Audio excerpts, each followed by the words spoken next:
Join with me today is Goofy, and we're going to talk about, is theory crafting dead? Because you put this video up yesterday on your YouTube channel, and you had some thoughts about this that might be a little bit different than mine. Yeah, probably. We talked about it a little bit before we even hit the record button, I guess you should say. And so a little different thoughts, I think, based on where we are in the game. Yeah. So I think it depends on the game mode, because I don't think you're wrong. There's some, like, when's the last time let's start off with it. What did you say in your video about raids and theory crafting and how raids play out?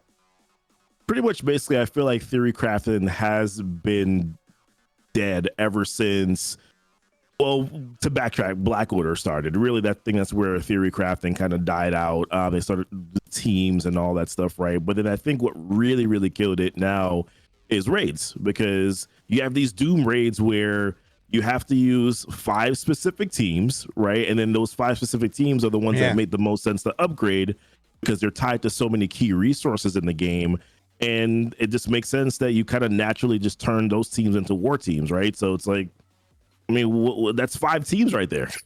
Okay, well, you're partially right. Like, if you look at the first, like, on the lane that I take, the very first one is bio, right? So you're going to use Spider-Verse or Web Warriors, right? Those are your 2 choices, right?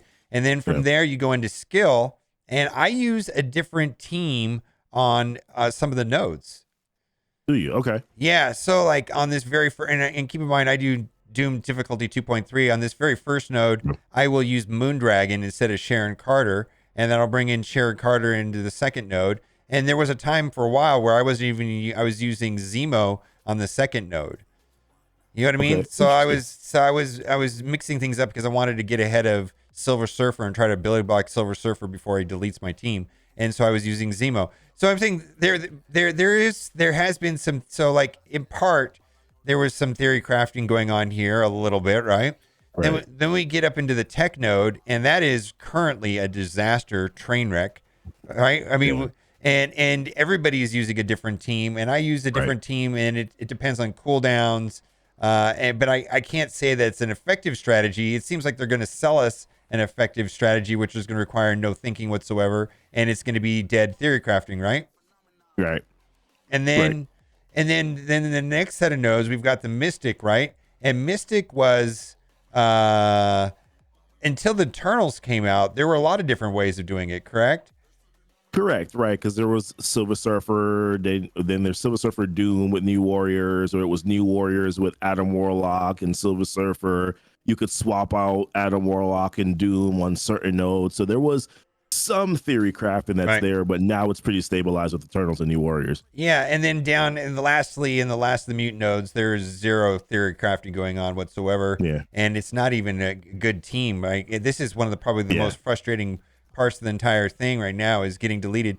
So here's the thing: is I guess the question is, if theory crafting dead, I think what's going to happen though is that they're going to sell us a tech team solution.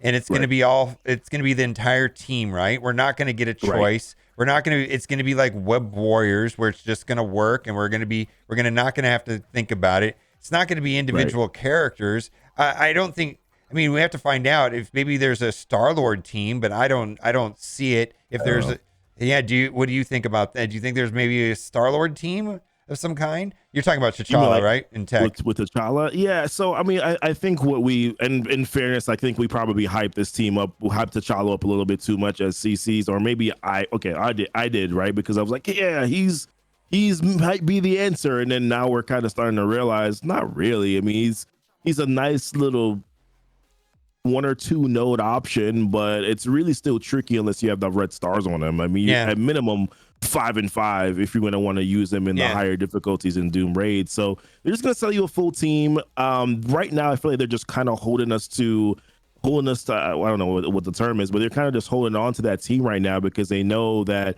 that's the one pain point that we have. So they're going to bring out all these other teams first before they do that. But it's going to be a full team, I feel like, right? And then that's full team will probably then become another war team. Yeah.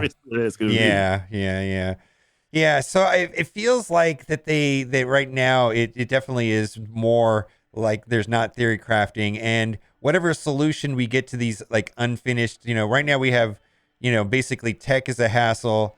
and then also Yeah. mutant is a hassle. I feel like they're going to sell us a cookie cutter solution similar to the way they sold us Web Warriors, right? And that's that, and it'll be tuned for that, and it'll be the only team that really works. And theory crafting is dead, and we have that is fine. Now let's talk about the arena. Now, arena has been historically in the last 2 years zero theory crafting. 100%, yeah.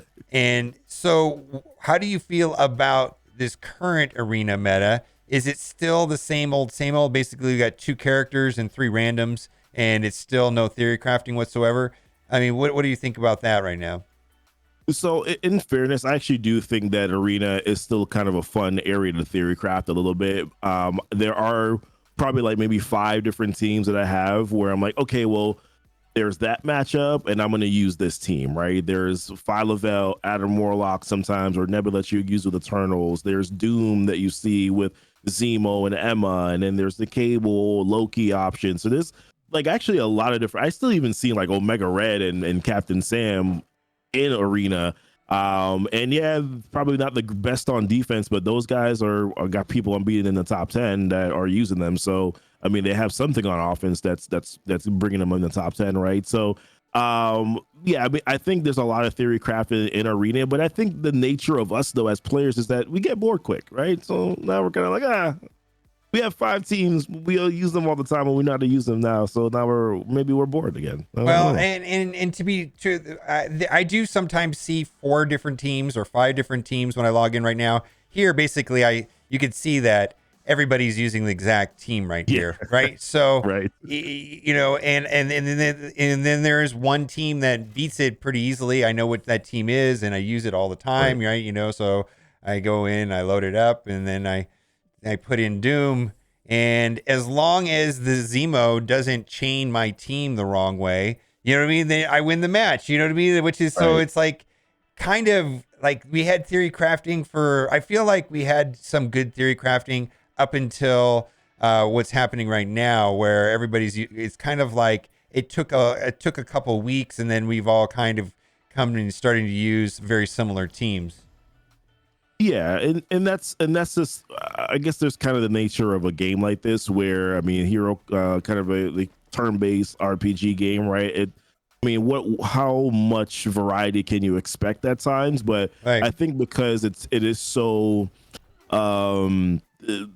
kind of across the board in mostly every game mode, it does kind of feel a little boring after a little while, right? And so we're so starved, and when we get things like Avengers Tower and Pocket Dimension, we'll probably talk about later, it just kind of feels like, oh, I'm missing something because I can't use maybe even the characters that we like on our rosters, but we just can't reliably build them up because they're just actually no good in the top meta right now. Right, and I want to. So my feeling about this is that this is the best it's been in a long time, and so theory crafting is kind of dead. I mean, it's not like a theory crafters. It's not like there's 900 teams, but there is a handful of teams, maybe, but they're all based off of basically Icarus and Cersei, and then just making them faster. It's not true theory crafting. It's just basically, oh, this is what we have, and like this match is playing out the same as it always does, right? It's just like I played this match.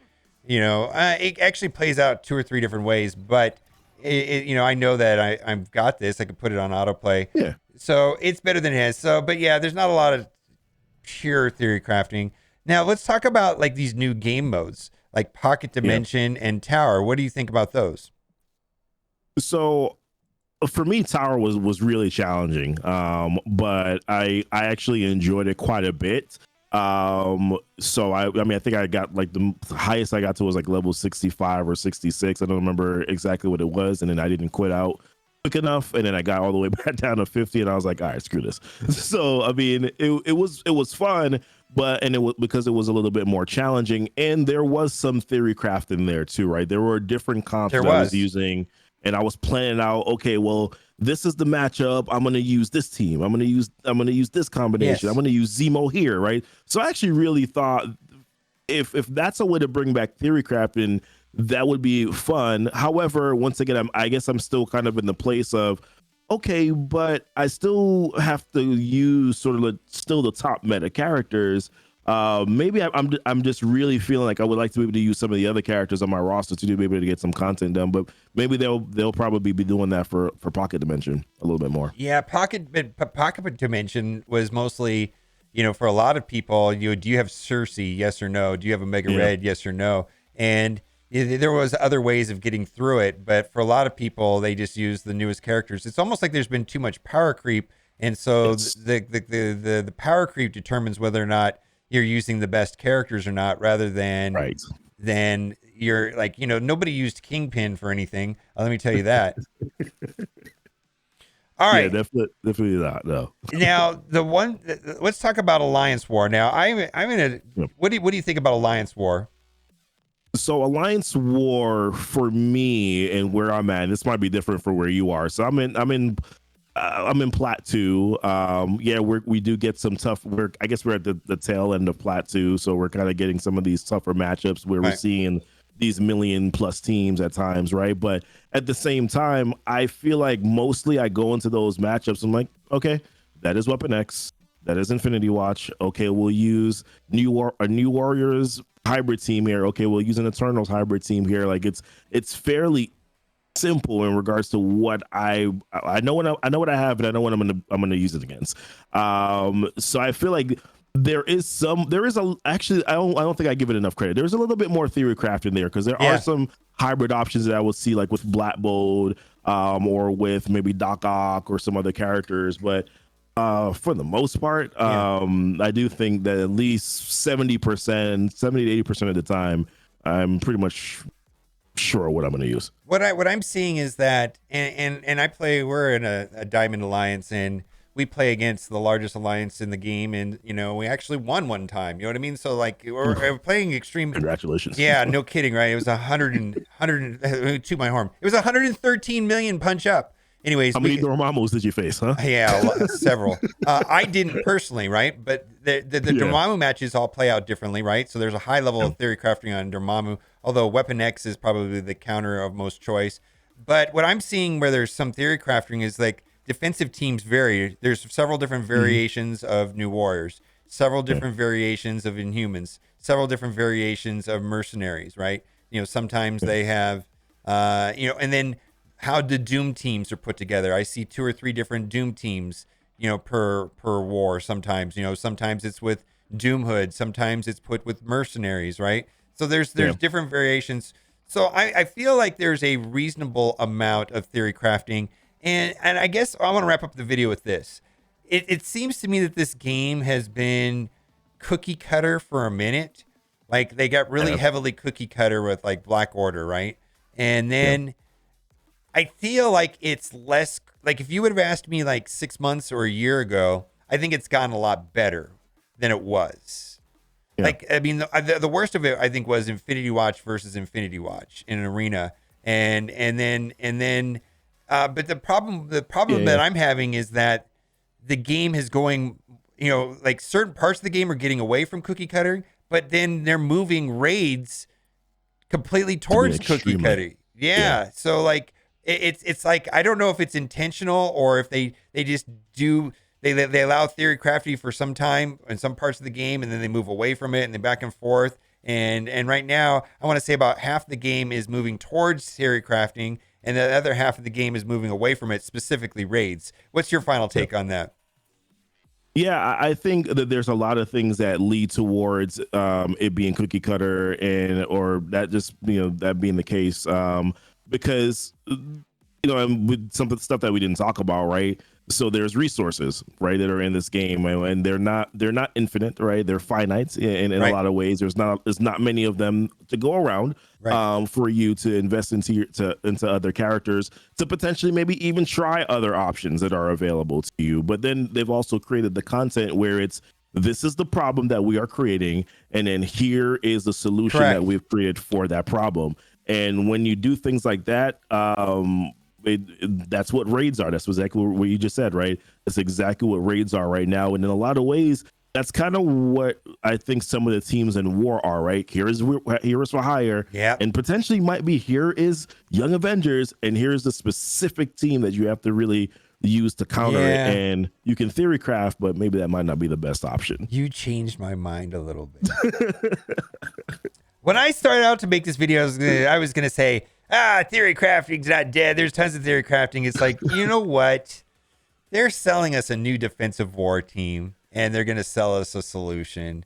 You know what I mean? And it's just like, oh, and they did that with Heroes for Hire, and then they did it with Weapon X. You know what I mean? So I don't know. Like it kind of is frustrating. And then then Tana's video, even Matt Sheets acknowledged that they're going to be cookie cutter teams for this new grand tournament mode. So it is what it is. I feel like it flows back and forth a little bit from time to time. And in some game modes, it's better than it has been, but they definitely do focus on an entire team, which I don't know if that's a good thing. It's kind of annoying. I mean, if you want to play your favorite character in the MCU, Black Panther or Iron Man, your pick, right? Or whatever your favorite character is, right? That may not be a good viable character anywhere, right? Because it's been predetermined. They've been power crept. Or you have to use cookie cutter solutions to manufactured problems. All right. Right. Be sure to head over to Goofy's channel. Goofy did a video just on this topic by himself. And then also we did another video on how sad some of these characters need reworks. And okay. Let him. What's the name of the channel there? Just as Goofy Rexy. I'll put the link in the description. Anything you want to say before we go? Yeah, Goofy Rexy, everywhere, Twitch, YouTube. Yeah, I mean, nothing. That's nothing to say other than I was excited. It was fun to be on the channel. I had a blast making these videos, man. Absolutely. All right, guys. Thanks for watching. Keep on gaming. Bye for now. Bye.